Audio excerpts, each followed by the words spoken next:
r/explainlikeimfive. Turbalamus says, ELI5, why do debit cards have a pin, if most of the time you can just bypass it by hitting OK? Eater, in the US.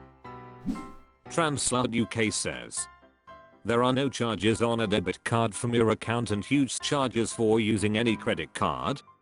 Up to 2% for some. Kalinin says, the primary difference is whether you want cash back or not. A debit card can be used to withdraw cash from your account at a point of sale like the cash register at a grocery store. It uses the debit function to do this, so it requires your PIN, just as if you were at an ATM.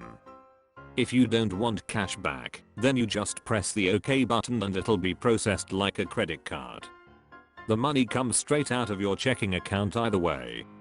The debit PIN is just an extra safeguard for withdrawing straight up cash from the account. Fun fact, I don't know about now, because I rarely use cash for anything these days, but a while back this was the best way to withdraw cash from your checking account, because a post transaction didn't incur an ATM fee. Aweradon says, I work in a bank in another country and our customers complain about this too. Since we don't find this type of transaction secure enough, my country doesn't have that. Sadly, we don't have a way to limit this without limiting all transactions. r/explainlikeimfive. RuGamer75 says, ELI5, what is internal monologue and how can you identify it?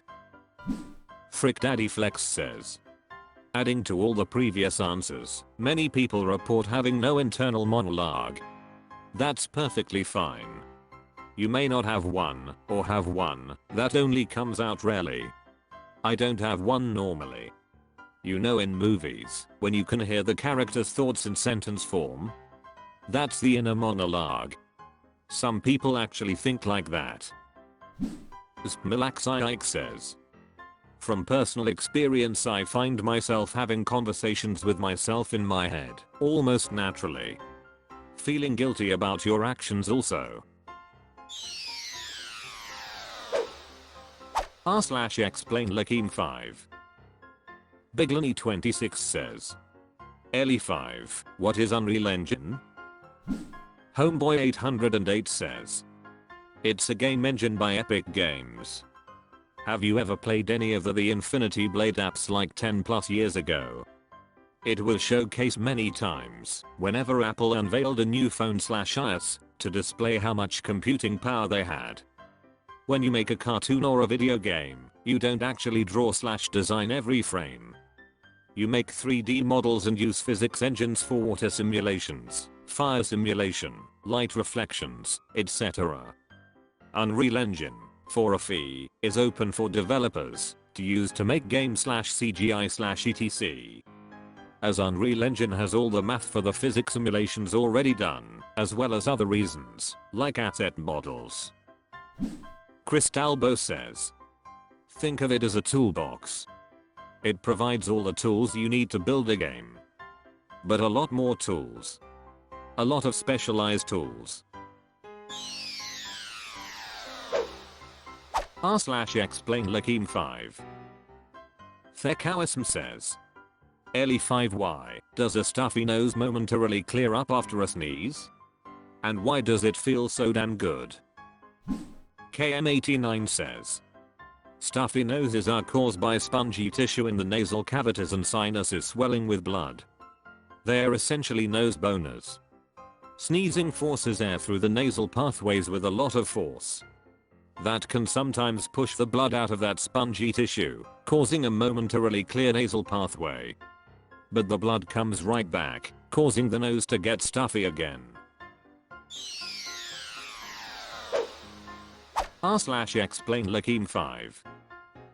Radiant Werewolf 1712 says, ELI5, if muscle growth is caused by microtears, then what is the biological reason that a strain doesn't make your muscles grow even stronger? Mathtude says, because the muscle growth is caused by microtears, thing is massively oversimplified, if not downright wrong. Your body can tell when a muscle is put under tension and allocate resources to build that muscle. Microtears might be a part of it, but the extent is unclear, and there definitely isn't a 1:1 translation between muscle damage and muscle growth. The Real Peckwood says, there's a point where the damage is being repaired with scar tissue that doesn't contract like muscle tissue. And the downtime of not being able to utilize the muscle due to pain and injury means it's getting dismantled for resources, since your body doesn't think it needs it anymore. r/explainlikeimfive. Harrison_George says, ELI5, what happens with dust when we breathe it in? Where does it go? We breathe in dust all the time, dirt in the air, dead skin cells, smog, sawdust, etc. Where does this all eventually go? It can't physically all just build up, or we would eventually suffocate, right? Back row rumor says, our bodies become angry at breathing in dust, might poop and try to rage quit.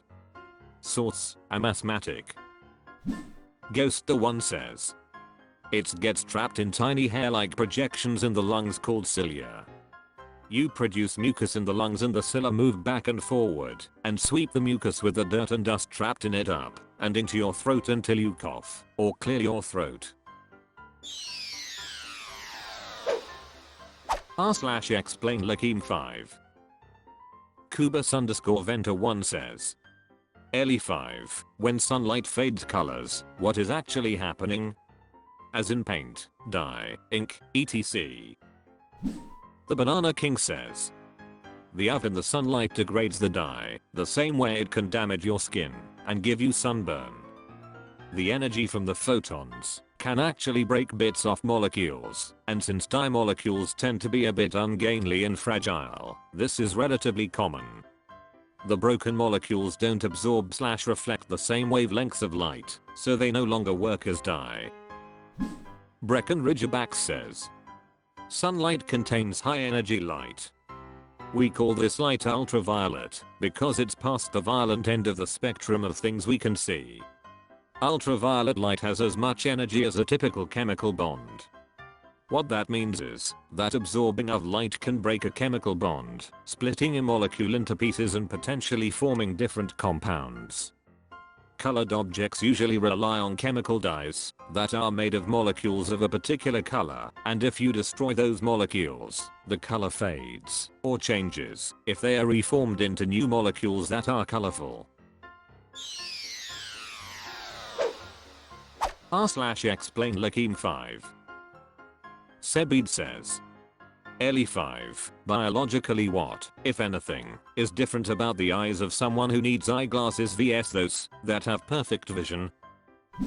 Not_falling_down says, there are a variety of things that could cause it, but one is having the eyes be either elongated or shortened front to back, instead of uniformly round.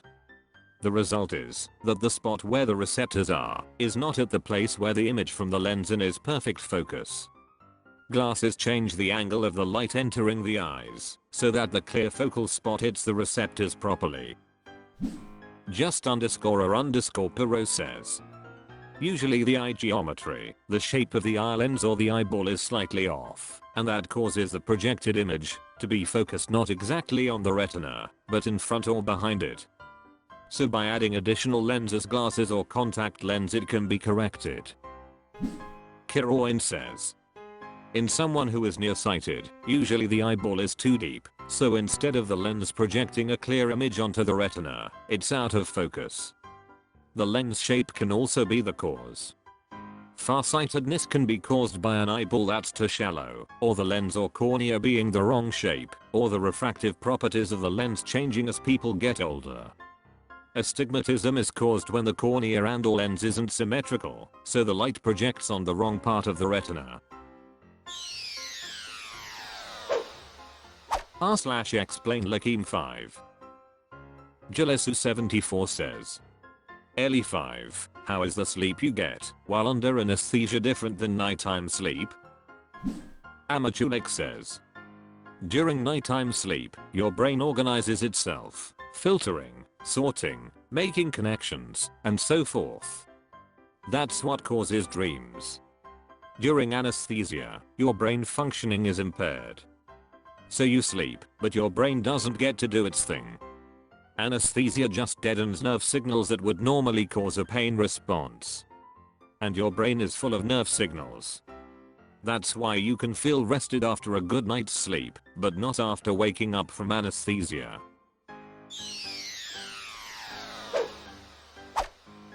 That's all for this video. Was it good? I know not, for I'm a robot. Thank you for watching.